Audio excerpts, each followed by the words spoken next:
कि अभी 2 साल पहले आईसीएआई का एक नोटिफिकेशन आया जिसमें सेंट्रल गवर्नमेंट ने मिनिस्ट्री ऑफ फाइनेंस ने आईसीएआई को बोला है कि अगले 4 सालों तक हमें और ज्यादा चार्टर्ड अकाउंटेंट चाहिए।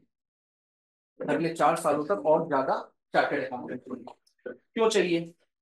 उसके पीछे वजह यह है कि जो गवर्नमेंट की कुछ पॉलिसीज हैं, जैसे for example ease of doing business, startup, तो ये सब गवर्नमेंट बहुत प्रमोट कर रही है। और जितने ज्यादा बिजनेस ऑर्गेनाइजेशंस होंगे, जितने ज्यादा स्टार्टअप्स होंगे, जितने ज्यादा आपके बिजनेस इनकॉर्पोरेट होंगे, उतने ज्यादा सीए सीएस प्रोफेशनल्स की रिक्वायरमेंट होगी। तो इस वजह से मिनिस्ट्री ऑफ फाइनेंस ने बोला कि रिजल्ट को थोड़ा सा बढ़ाइए और कोशिश ये करिए कि हर साल कम से कम 25% स्टूडेंट्स पास हो। इस बार का जो रिजल्ट आया था फाउंडेशन का, उसको कंसीडर मत करना, वो एक्सेप्शन के तौर पे था। इसके पहले वाला जो सीए इंटर का रिजल्ट आया और जो सीए फाउंडेशन का रिजल्ट आया, और अभी 25 अगस्त को सीएस एग्जीक्यूटिव का रिजल्ट आया। बाय प्रोफेशन में खुद भी कंपनी सेक्रेटरी हूं और पिछले 12 13 सालों से मैं इसी फील्ड पे हूं। तो सीएस को मैंने, सी और सीएस दोनों को ही बहुत क्लोजली देखा है, लेकिन चूंकि मैंने सीएस किया है तो एक थोड़ा सा, और उसका रिजल्ट भी बहुत कम जाता है। लेकिन इस बार मुझे बड़ा ताज्जुब हुआ कि सीएस एग्जीक्यूटिव का रिजल्ट, मैं अपने 13 सालों के करियर में मैंने पहली बार देखा है कि सीएस एग्जीक्यूटिव में 22% रिजल्ट, 22% स्टूडेंट्स पास हुए। बोथ ग्रुप 16% स्टूडेंट्स पास हुए। तो इस बार हर हर प्रोफेशन में, चाहे वो सीए हो, चाहे वो सीएस हो और चाहे वो सीएमए हो, सब में रिजल्ट बहुत अच्छे जा रहे हैं। अब उसके कुछ पॉजिटिव एस्पेक्ट्स भी हैं, कुछ निगेटिव भी हैं। पॉजिटिव क्या है? पॉजिटिव ये है कि गवर्नमेंट खुद से आईसीएआई और आईसीएसआई को बोल रही है कि आप लोग रिजल्ट बढ़ाइए। और ऑब्वियसली कि जो आईसीआई बॉडी है और जो आईसीएसआई बॉडी है तो वो गवर्नमेंट बॉडी, और ministry of corporate affairs, ministry of finance को वो लोग फॉलो ही करेंगे। तो उनके इंस्ट्रक्शंस को तो उनको फॉलो करने पड़ेंगे। तो जो कॉपी चेक करने की गाइडलाइंस हैं वो इन्होंने अभी चेंज करेंगे। अब जैसे पहले किसी क्वेश्चन में, जैसे मान लीजिए मैं आप लोगों को क्लास में ये चीज बताता हूं, ठीक है, कि अगर आपने सेक्शन कोट नहीं किया तो बहुत ज्यादा क्या होगा, बहुत ज्यादा ये होगा कि 1 नंबर काट लेगा। और आपने बहुत अच्छा आंसर लिखा है, 6 नंबर का क्वेश्चन है, तो हो सकता है 6 में से 5 या 4 नंबर दे देगा, आंसर गलत नहीं करेगा। लेकिन अब इन्होंने क्या किया है, अब इन्होंने किया है कि अगर स्टूडेंट ने सेक्शन नहीं भी लिखा है, लेकिन अगर आंसर परफेक्ट है तो 6 में से 6 नंबर देगा। तो इस तरीके के कुछ चेंजेस इन्होंने किए हैं जिससे स्टूडेंट की जो मार्किंग है वो बढ़े। और जब स्टूडेंट्स की मार्किंग बढ़ेगी तो ऑब्वियसली कि रिजल्ट अपने आप बढ़ जाएगा। तो रिजल्ट बढ़ रहा है।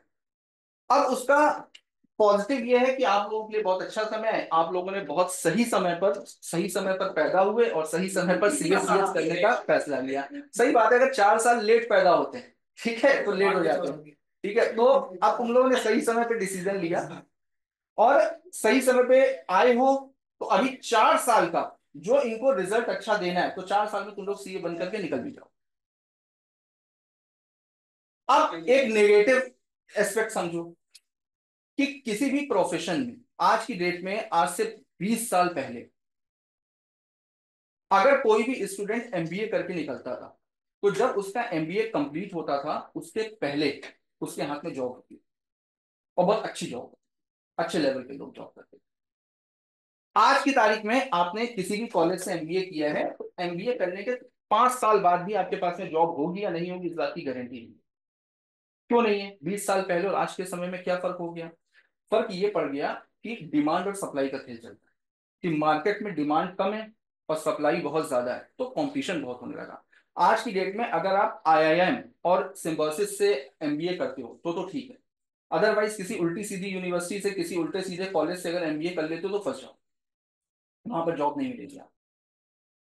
नेगेटिव पॉइंट, सीए ज्यादा हो जाएंगे या सीएस ज्यादा हो जाएंगे, प्रोफेशनल्स ज्यादा हो जाएंगे, तो मार्केट में डिमांड के अकॉर्डिंग सप्लाई होनी चाहिए। लेकिन अगर बहुत ज्यादा प्रोफेशनल हो गए तो एक ये भी होगा कि आपस में कंपटीशन, जिन लोगों को प्रैक्टिस करनी है उनकी तो बात अलग है, लेकिन जिन लोगों को सीए करने के बाद में जॉब में जाना, उनके लिए खतरनाक चीज होगी। उनके लिए खतरनाक चीज क्यों होगी? आप जैसे 25,000 सीए किए हुए स्टूडेंट मार्केट में घूम रहे हैं, आपके अंदर ऐसी एडिशनल क्वालिफिकेशन है जिसकी वजह से कंपनी आपको हायर करेगी। जब आप अपना सीवी बनाते हो, आजकल एक फैशन है, पता है क्या, जिसका सीवी भारी भरकम है, जिसके सीवी में ज्यादा सर्टिफिकेट्स होंगे, जिसके सीवी में ज्यादा डिग्रीज होंगी, जिसके सीवी में ज्यादा डिप्लोमा होंगे, उसका सीवी हमेशा वैल्यूएबल हो और उसी को ही कंसिडर किया जाएगा। अगर आपके सीवी में केवल लिखा हुआ है चार्टर्ड अकाउंटेंट, तो वो उतना सफिशिएंट नहीं। सीधी सी बात समझो, ये कंपटीशन का दौर।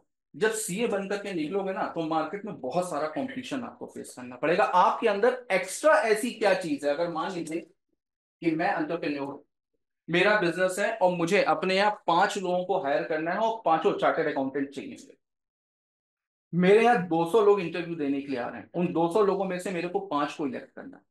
तो पांचों ने तो सीए किया होगा ना, लेकिन उन 200 लोगों में मैं मुझे केवल 5 लोग लेने, तो मैं कौन से लोगों को लूंगा, जिनके पास में एडिशनल क्वालिफिकेशन है। आपने सीए किया है तो सीए में तो दुनिया के जितने भी स्टूडेंट सीए पढ़ रहे हैं, सबने वही पढ़ाई करी, आपके अंदर एक्स्ट्रा। और जिस स्टूडेंट के अंदर एक्स्ट्रा होगा, कंपनी उसी को ही है। मेरी बात सबको समझ में आ रही है? कोई भी डाउट हो दिमाग में, कोई भी क्वेश्चन आए, बिल्कुल आराम से, बिल्कुल कंफर्ट जोन में होकर के बिल्कुल उसको डिस्कस कर सकते हो हम लोग। मैं यहाँ पर, ये मत सोचो कोई सेमिनार है या कोई चीज चल रही है, एक स्टार्टअप है। मैंने अभी रिसेंटली, अभी तुम लोग देख रहे होगे थोड़ा सा डिस्टर्ब चल रहा था मेरी क्लासेस में, बीच में मेरी तबीयत भी खराब हो गई थी, फिर उसके बाद में मैंने एक स्टार्टअप ज्वाइन किया। वो स्टार्टअप पूरी तरीके से एजुकेशन पर बेस्ड, मेरी फील्ड ही वही है और मैं एजुकेशन में ही कुछ करना भी चाहता था। और उस स्टार्टअप में मेरे को लगा कि यार ये एक, मैंने अपनी लाइफ में पहली बार इस तरीके का कुछ स्टार्टअप देखा। इवन एजुकेशन में बहुत सारे आए, पीडब्ल्यू आया, अन अकेडमी आया, बहुत सारे। ये स्टार्टअप एकदम अलग, और इसको सबसे इंपॉर्टेंट चीज, इसको डीपीआईआईटी ने रिकॉग्नाइज कर दी।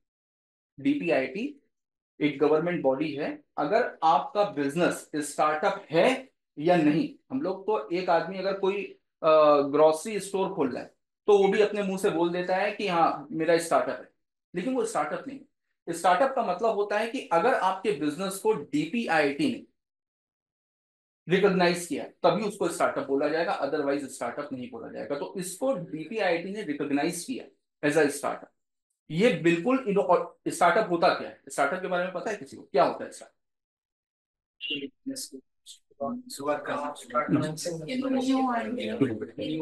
इनोवेटिव, किसी भी बिजनेस को इनोवेटिव तरीके से। एजुकेशन बिजनेस में तो बहुत सारे लोग, लेकिन इनोवेटिव नए तरीके से करना। जो स्किल मंत्रा है, वो बेसिकली ये जो एजुकेशन का बिजनेस है, इसमें केवल ये पढ़ाने का काम नहीं करता है कि कोई कोर्स लॉन्च कर दिया या आपसे फीस चार्ज कर लियो, फीस चार्ज करने के बाद में आपको पढ़ाई करा दी, पढ़ाई करने के बाद में आपको सर्टिफिकेट दे दिया, ऐसा कुछ नहीं है। इसको समझिएगा पहले। सबसे पहले तो ये जॉब और career oriented short term courses कराते हैं, यानी कि स्किल मंत्रा में जॉब के बाद में इवन गवर्नमेंट से रिकॉग्निशन का इनको लेटर मिला। इन्होंने अभी तक लगभग 2 साल हुए इस स्टार्टअप को, और 2 सालों में 700 लोगों की इन्होंने जॉब लगाई है कॉर्पोरेट लेवल। और मिनिमम जो स्टार्टिंग सैलरी है वो 4 लाख से 5 लाख का पैकेज। आप सोचो कि आज की डेट में अगर कोई स्टूडेंट सीए करता है या सीएस करता है, तो उसको एक्सपीरियंस नहीं है, तो उसका पैकेज भी 3 लाख से 4 लाख के बीच में। लेकिन यहाँ पर ये 6 महीने के कोर्सेज में, 3 महीने के कोर्सेज में आपको 35 से 40 हजार रुपए की गारंटीड जॉब देते हैं, और वो भी शॉर्ट टर्म कोर्सेज में। लेकिन वो कोर्सेज ये कौन से और कैसे जॉब दिलवाते हैं, वो मैं आपको बता रहा हूँ। तो देखिए, सबसे पहले तो ये शॉर्ट टर्म कोर्सेज हैं, ठीक है, जिसमें कोई नई चीज आपको नहीं करवाई जा रही है। इसमें बस केवल अप स्किलिंग, क्रॉस स्किल और री skill in the areas of accounting, finance and HR. Main आपकी यही फील्ड, मेन आपकी फील्ड सीए आप कर रहे हो, तो सीए करने के बाद में आप मेन किस फील्ड में जाओगे? फाइनेंस में जाओगे, अकाउंट्स में जाओगे। तो इसके जितने भी कोर्सेज हैं, ये लोग जो भी आपको जॉब प्रोवाइड कराते हैं, वो अकाउंटिंग में कराते हैं, फाइनेंस में कराते हैं और एचआर में कराते हैं, ठीक। और आपके अंदर जितने भी स्किल्स हैं, इस, कोई स्किल का मतलब बता सकता है क्या? स्किल का मतलब क्या होता है आज की तारीख में? अगर मैं ये पूछूं कि आप लोगों के अंदर कौन कौन सी स्किल्स हैं, आप बता सकते हो? यस। हाँ, किसी के डांसिंग के खिलाफ, कसम से बताऊं, अभी 10 सेकंड पहले मेरे दिमाग में यही आया था कि कोई ना कोई ये चीज जरूर दे देगा, डांस स्किल वाला। वो इसके पीछे एक वजह, आज मैंने यूट्यूब पे एक वीडियो देखा, उस यूट्यूब के वीडियो में था कि एक लड़की ने इंटरव्यू देने के लिए गई और उस लड़की ने अपने सीवी में लिखा हुआ था स्किल्स में डांस। तो जो लोग इंटरव्यू ले रहे थे उन्होंने बोला डांस करके दिखाया। तो वो वहां पर वो डांस करके दिखा रही थी और मेरे दिमाग में बिल्कुल क्लिक किया, कोई ना कोई बोलेगा जो भी होती है, ठीक है। तो डांस करना कोई स्किल नहीं है। अगर आज की डेट में आप लोगों के अंदर को, और ये लिख भी ना देना गलती से, ठीक है। अगर तुमको अपना सीवी बनाना तो उसमें गलती से लिख भी ना देना स्किल में डांस, क्रिकेट, फुटबॉल, ठीक है। ये सब चीजें कुछ नहीं, ये सब आपकी हॉबीज में, मेरी बात समझ आई, ये सब आपके शौक। स्किल हमेशा जिस प्रोफेशन में हो, अगर आज की तारीख में आपकी स्किल पूछी जाए तो आप जो कोर्सेज पढ़ कर रहे हो, जो सब्जेक्ट पढ़ रहे हो, जो मॉड्यूल पढ़ रहे हो, वो आपकी स्किल है।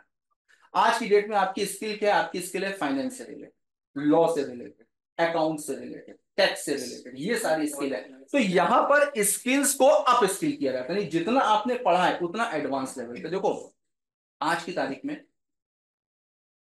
मैंने आपको लगभग 2 से 3 महीने तो हो गए होंगे लॉ पढ़ाते, मैं अपने ही सब्जेक्ट की फिलहाल बात करूंगा। 2 से 3 महीने तो लॉ पढ़ाते हुए हो गए, ठीक। आप उस दिन को कंपेयर करो आज से जब आप पहले दिन आए लॉ पढ़ने के लिए और आज के दिन, तो आपको एक ठीक ठाक नॉलेज हो गई होगी, एक अंदर से ये कॉन्फिडेंस आता होगा कि आज सामने वाला बेवकूफ नहीं बनाए, ठीक है। हाँ, बिल्कुल। देखो लॉ में सबसे इंपॉर्टेंट चीज यही होती है कि हम बेवकूफ बनने से बच जाते हैं। कि अगर आपको लॉ की नॉलेज नहीं तो हमेशा एक मन में डर रहेगा कि लोग पता नहीं क्या करेंगे, हमसे कहीं गड़बड़ ना हो जाए, ठीक है। कोई जब लॉ के बारे में आपको पता होता है तो आपके पास, आपको ये पता है कि आपके पास में क्या अधिकार, क्या राइट्स हैं और आप अपने राइट्स को कैसे इन्फोर्स करा सकते हो। जब आपको ये चीज पता हो जाती है ना तो आपके मन से एक डर खत्म हो जाता है। उस समय और आज के समय में फर्क है।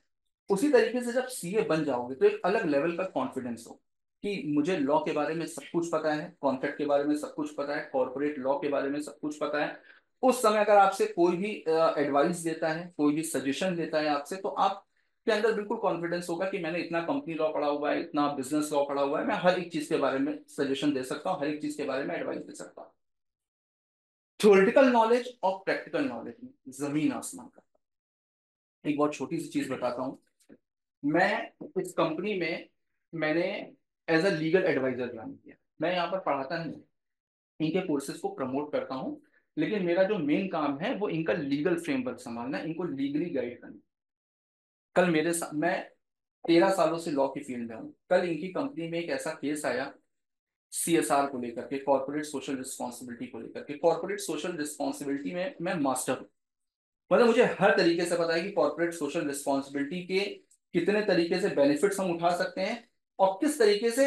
मुझे मेरे को ये भी पता है, जैसे मैं बोलता हूँ ना कि लॉ बनाया जाता है तोड़ने के लिए, तो सीएसआर में कितने तरीके का मैनिपुलेशन होता है ये भी मुझे पता है। लेकिन कल कंपनी में एक चीज फंस गई और केवल एक पॉइंट के लिए मुझे पूरा का पूरा एक्ट दोबारा से पढ़ना, उसमें मुझे भी कंफ्यूजन हो गया। जब आप थ्योरेटिकली पढ़ते हो और प्रैक्टिकली उसको अप्लाई करना पड़ता है, वहां पर आप फंस जाते हो। और ये चीज मैंने शायद सीए इंटर वाले स्टूडेंट्स को बताई होगी या हो सकता है आप लोगों को भी बताई हो। आज से 10-12 साल पहले एक एचसीएल कंपनी का नाम सबने सुना होगा, उस कंपनी का एक केस हुआ था। एचसीएल ने सीए इंस्टीट्यूट के ऊपर केस कर दिया, बताया भी होगा, है ना। कि उस लड़की की थ्रो, उस समय सीपीटी चलता था, सीपीटी में रैंक, आईपीसीसी में रैंक, सीए फाइनल में रैंक। कंपनी ने हाथों हाथ ले लिया और लाखों रुपए का पैकेज, और 6 महीने में बाद कंपनी ने उसको निकाल करके बाहर किया और उल्टा सीए इंस्टीट्यूट के ऊपर केस कर दिया। आपके यहाँ बच्चे पास कैसे हो जाते? उसको जीरो नॉलेज, जीरो। क्यों? उस लड़की को याद करने की इतनी अच्छी कैपेसिटी थी कि वो सब कुछ रख लेती थी, इवन अकाउंट से क्वेश्चन भी रख लेती थी, सब कुछ। मैथमेटिक्स के क्वेश्चन उसको आते थे, सब कुछ। उसकी नॉलेज जीरो थी लेकिन वो रैंक लेकर के आती। लेकिन जब प्रैक्टिकली अप्लाई करने की बारी आई तो लड़की नहीं कर पाई, तो फाइनली कंपनी ने उसको निकाला। एक चीज सबसे ज्यादा इंपॉर्टेंट होती है, नॉलेज। आपकी पढ़ाई इंपॉर्टेंट नहीं है, आपके मार्क्स इंपॉर्टेंट नहीं है, आपकी रैंक इंपॉर्टेंट नहीं है। कोई भी आदमी सीए बनने के बाद में कभी ये नहीं पूछेगा कि आपने कितने अटेम्प्ट में किया है और आपके मार्क्स कितने हैं। वहां पर केवल और केवल एक चीज देखी जाती है कि आपके पास में नॉलेज कितनी है, आपने जो पढ़ाई करी है उसमें से आपने क्या सीखा है। लेकिन जो सीखा है वो आपने थ्योरी में सीखा है, अब प्रैक्टिकली उसको कैसे करोगे? तो ये कंपनी आपको प्रैक्टिकल अप्रोच में लेकर के, यहाँ पर थ्योरेटिकल कोई पढ़ाई नहीं होती। यहां पर आपको एक कॉर्पोरेट लेवल में काम कैसे होता है, कल को आप प्रैक्टिस करते हो, कल को आप जॉब में जाते हो, आपके सामने अकाउंट्स टैली में अकाउंट्स खोल करके दे दिए जाए। आज आपने लाख फाइनेंशियल अकाउंटिंग पढ़ी हो, अभी टैली में फाइनेंशियल अकाउंट्स खोल करके दे दिए जाए, आपकी बुद्धि घूम जाए। आपको लाख पता है इंडियन कॉन्ट्रैक्ट एक्ट के बारे में, लेकिन आज मैं आपसे बोल दूं कि मुझे मिस्टर बी से कुछ सामान मंगाना है, एक कॉन्ट्रैक्ट को ड्राफ्ट कर दो, आपकी हालत खराब हो जाएगी। कॉन्ट्रैक्ट को ड्राफ्ट कैसे करें, लीगल कॉन्ट्रैक्ट। अगर कोई ट्रांजेक्शन करना है कंपनी लॉ का, एक कंपनी इनकॉर्पोरेट करानी है, मैं आपसे बोल रहा हूँ mca.gov.in वेबसाइट में जाओ और एक मेरे लिए कंपनी इनकॉर्पोरेट कर लो। आपने पूरा पढ़ा हुआ है, लेकिन कैसे करो नहीं पता है। ये कंपनी ऑन सिस्टम आपको बैठाल करके कॉर्पोरेट टूर करवाती है, बकायदा कॉर्पोरेट लेवल में काम किस तरीके से होता है, लैपटॉप प्रोवाइड कराती है, लैपटॉप में बच्चों को बिल्कुल वही अप्रोच दी जाती है जो आपको वाकई में। और जब प्रैक्टिकली सब कुछ करके, थ्योरी आपने पूरी पढ़ी हुई है, प्रैक्टिकली उसको करके जब आप कॉर्पोरेट लेवल पे पहुंचते हो ना, तो आप बाकी के स्टूडेंट्स जो सीए करके गए उनसे कई गुना ज्यादा आप आगे गए। अगर आप सीए के साथ साथ में ये सारे प्रैक्टिकल अप्रोच वाले कोर्सेज भी, और ये बहुत शॉर्ट टर्म होते हैं, घंटों के कोर्सेज होते हैं, पता है, 40 घंटे का कोर्स, 18 घंटे का कोर्स, 18 घंटे का कोर्स है। जब मन में आप कर लो, ऑफलाइन भी है ऑनलाइन। मैक्सिमम जो सबसे बड़ा कोर्स है वो है आपका 150 घंटे, यानी 5 महीने। जो 150 घंटे हैं उसमें अप्रॉक्स 5 साढ़े 5 महीने लग जाते हैं, और उसमें जॉब गारंटी। तो अभी तक मैं जब से वहां पर हूं, जब से मैंने ज्वाइन किया, तो मैंने पूरा डेटा देखा है, सारी चीजें देखी, और मैंने ही उनको ये सजेस्ट किया था कि ये कोर्स सीएस स्टूडेंट्स के लिए बहुत जरूरी, क्योंकि आगे आने वाले समय में मुझे पता है कि कितना टफ कंपटीशन होने वाला है, और स्टूडेंट्स को प्रैक्टिकल नॉलेज बिल्कुल नहीं होती है। आपको थ्योरी, आपको ये पता है कि मेरे को अभी फाउंडेशन क्लियर करना है, आपको ये पता है कि मेरे को सीए इंटर क्लियर करना है, आपको ये पता है कि उसके बाद में आर्टिकलशिप लेनी है, उसके बाद में आपको ये पता है कि सीए फाइनल करना है। उसके बाद क्या, इतनी मेहनत करके, दिन रात एक करके 4 से 5 साल में सीए बनोगे, और उसके बाद करोगे, उसके बाद में या तो प्रैक्टिस करनी होगी या जॉब करनी होगी। और हमेशा याद रखना कि स्टार्टिंग में जितने भी बड़े सीए हुए हैं, जो आज की डेट में आप देखते हो कि बड़े बड़े सीए हैं जो प्रैक्टिस कर रहे हैं, स्टार्टिंग में सबने जॉब करी है। जब तक जॉब करोगे नहीं तब तक सीखोगे नहीं। लोग क्या करते हैं, जॉब करते हैं, भले 2 साल जॉब करी, 2 साल जॉब करी, पूरा मार्केट समझा, चीजों को सीखा, फिर जाकर के अपनी प्रैक्टिस के लिए एक्सपीरियंस होना चाहिए। और कुछ लोगों को यही होता है कि हमें जॉब ही करनी है, लेकिन जॉब तो मिल ही जाएगी, नहीं भी करोगे, केवल सीए बन करके निकल जाओगे तो भी जॉब मिल जाएगी। लेकिन बात इतनी होती है कि एक अच्छी होती है और एक बुरी होती है। एक ऐसी जॉब होती है जिसको करने में आपको एक फील आता है कि यार वाकई में मैंने सीए किया हुआ, और ये सीए के लायक जॉब। आज की डेट में जो बच्चे एमबीए करके बाहर निकलते हैं, ठीक, उनको जब बैंक में इंश्योरेंस बेचने की जॉब मिलती है ना, या जब अकाउंट खोलने की जॉब मिलती है, तो हालत खराब हो जाती है। उनको बार बार यही लगता है कि हमने 3 4 5 लाख रुपए खर्च कर दिए एमबीए करने में, तुमने ये करने के लिए एमबीए किया था क्या, कि हम 15,000 रुपए सैलरी मिल रही है और उसमें हमें इंश्योरेंस बेचना पड़ा, और डेली शाम को आओ, टारगेट पूरा नहीं होता है तो बॉस की गालियां लग सुने। बिल्कुल डेफिनेटली होता है। तो ये अप स्किलिंग कोर्सेज जो होते हैं, ये आपकी स्किल्स को डेवलप करते हैं। और देखो, ये तो सीधी सी बात मान करके चलो, हो सकता है कुछ स्टूडेंट्स के दिमाग में ये चीज आ रही हो कि सर सीए ही हो जाए, बहुत बड़ी बात है, ये एक्स्ट्रा बर्डन लेकर के क्या ही फायदा। ठीक है, तो यार देखो, एक चीज तो मान करके चलो, नहीं बिल्कुल दिमाग में आता है कि यार सीए कर रहे हैं, यही हो जाए, बहुत बड़ी बात है।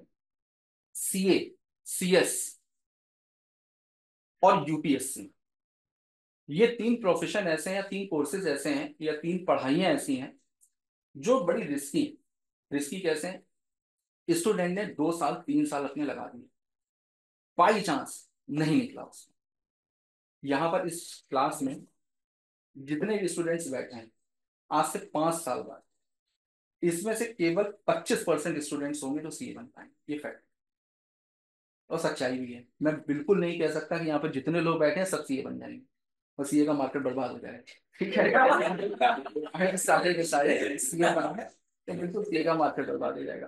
तो केवल 25% लोग, मान करके चलो कि जैसे अगर मान लीजिए क्लास में लगभग 24 लोग बैठे हैं, तो मुश्किल से मैक्सिमम 6 से 7 स्टूडेंट्स होंगे तो 4 से 5 साल बाद सीए बन जाएंगे।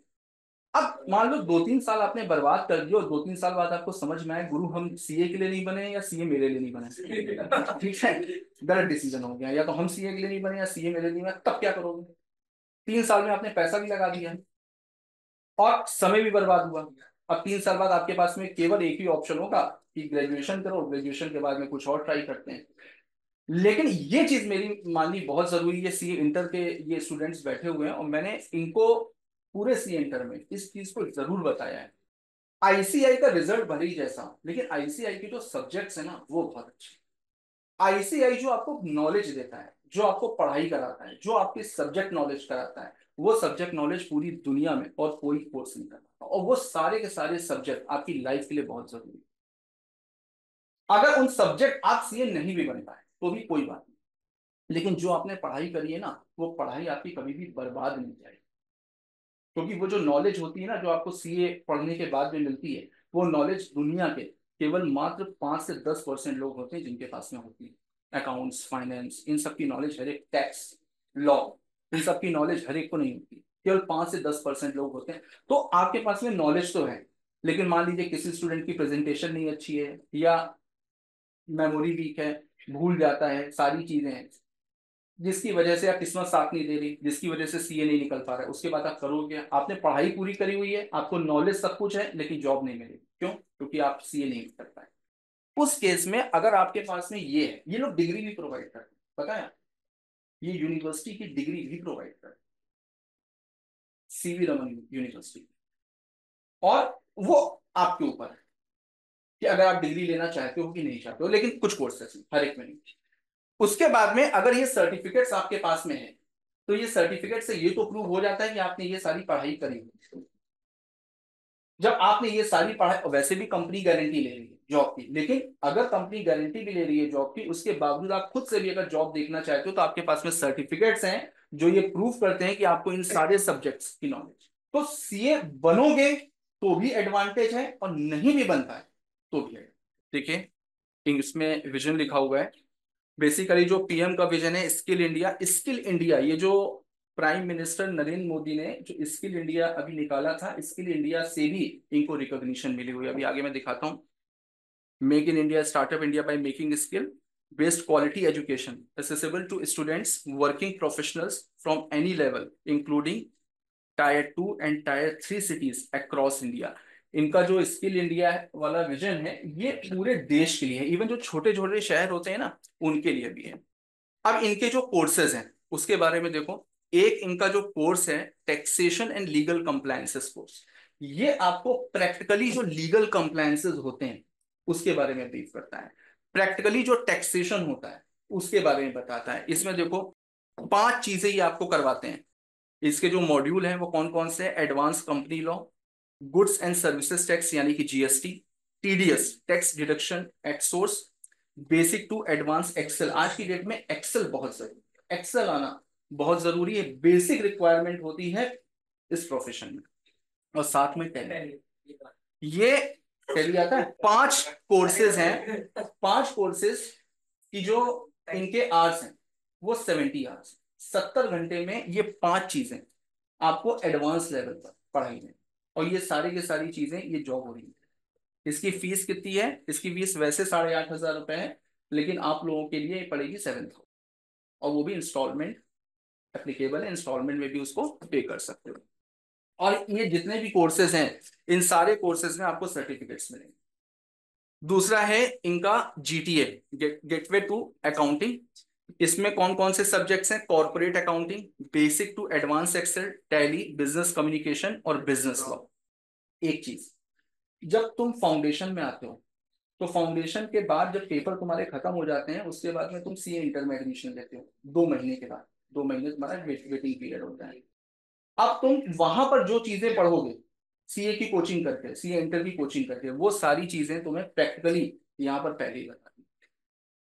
तो पहले तुम्हें प्रैक्टिकल नॉलेज हो गई, फिर वही सारे सब्जेक्ट की तुम थ्योरी नॉलेज ले रहे हो, तो तुम्हें तुरंत के तुरंत चीजें क्लिक करें। अब तुम सोचो, फाउंडेशन पढ़ने के बाद में अगर तुम्हें जीएसटी और टैक्सेशन की नॉलेज है, तो तुम्हें इंटर में टैक्स तुम्हारे लिए बिल्कुल आसान हो जाएगा। और तुमने प्रैक्टिकली किया हुआ है तो तुम्हारे लिए थ्योरी बिल्कुल आसान। उसके बाद में एक इनका सीसीए है, सर्टिफाइड कॉर्पोरेट अकाउंटेंट। इसमें corporate accounting basic and advance, basic to advance Excel, Tally, GST, corporate law और टीडीएस, ये सारे कोर्सेज हैं। ये सीए इंटर वालों के लिए बहुत अच्छा है, क्योंकि जो सीए फाइनल में आप पढ़ने वाले हो वो इसमें आपको प्रैक्टिकली करवाया जाता है। एक आपका है जॉब गारंटी कोर्स, ये ऑफलाइन है, ये ऑनलाइन अवेलेबल नहीं है। इसमें फाइनेंशियल अकाउंटिंग है, बेसिक टू एडवांस एक्सेल है, टैली है, जीएसटी है, advance company law and practice. इसमें कंपनी लॉ प्रैक्टिकली करवाई जाती है। कंपनी को इनकॉर्पोरेट कराना, कंपनी के रिटर्न्स फाइल कराना, ये सारी चीजें आप खुद अपने लैपटॉप पे बैठ करके कर। इस कोर्स के साथ में जब तक आपका कोर्स चलेगा तब तक कंपनी आपको खुद से लैपटॉप प्रोवाइड करती है। आप कंपनी के लैपटॉप पर सारे काम कर सकते हो, उसमें सारे सॉफ्टवेयर होंगे, एमसीए की साइट खोल सकते हो, एमसीए में आपकी लॉगिन आईडी होगी, मिनिस्ट्री ऑफ कॉर्पोरेट अफेयर्स की साइट में जाकर के खुद से अपनी आईडी बना करके खुद से आप काम कर सकते हो। टीडीएस होगा और कॉर्पोरेट कम्युनिकेशन होगा। इसके साथ में एक चीज और है, वो इसमें मेंशन नहीं है। इसमें पर्सनालिटी डेवलपमेंट और इंटरव्यू की क्लास अलग से 16 घंटे की वो ट्रेनिंग अलग से दी जाती है। और ये जॉब गारंटी कोर्स है, ये थोड़ा सा इनका ये सबसे महंगा कोर्स है। इसकी कॉस्ट लगभग 70,000 के आसपास आती है, लेकिन इसके लिए बैंक लोन देती है, गवर्नमेंट बैंक। इसके लिए ये कोर्स अगर आप करते हो तो बैंक आपको लोन देती है। आपको इनिशियल लेवल पे 5-7 हज़ार रुपए खर्च करने पड़ते हैं, उसके बाद में बैंक आपको फाइनेंस करती है। और इस कोर्स को करने के बाद में 100% जॉब गारंटी है। स्टार्टिंग सैलरी होगी 5 लाख रुपए पर एनम, यानी कि लगभग 40,000 रुपए में। ये सारे लोग हैं, इनके कुछ व्यूज हैं जिन्होंने ये कोर्सेज किए। इनकी ऐप है, ये ऐप आप डाउनलोड कर सकते हो। ऐप में कुछ फ्री क्लासेस हैं, अगर आप डेमो देखना चाहते हो ना तो जैसे इसकी ऐप कर सकते हो, इसकी वेबसाइट पे जा करके इसके कुछ डेमो क्लासेस पड़ी हुई है, वो डेमो क्लासेस भी देख सकते हो, ताकि उससे पता चलेगा कि किस तरीके के ये कोर्सेज। ये सारी इसकी फैकल्टीज हैं, सारे प्रोफेशनल्स हैं, एमबीए, चार्टर्ड अकाउंटेंट, सब।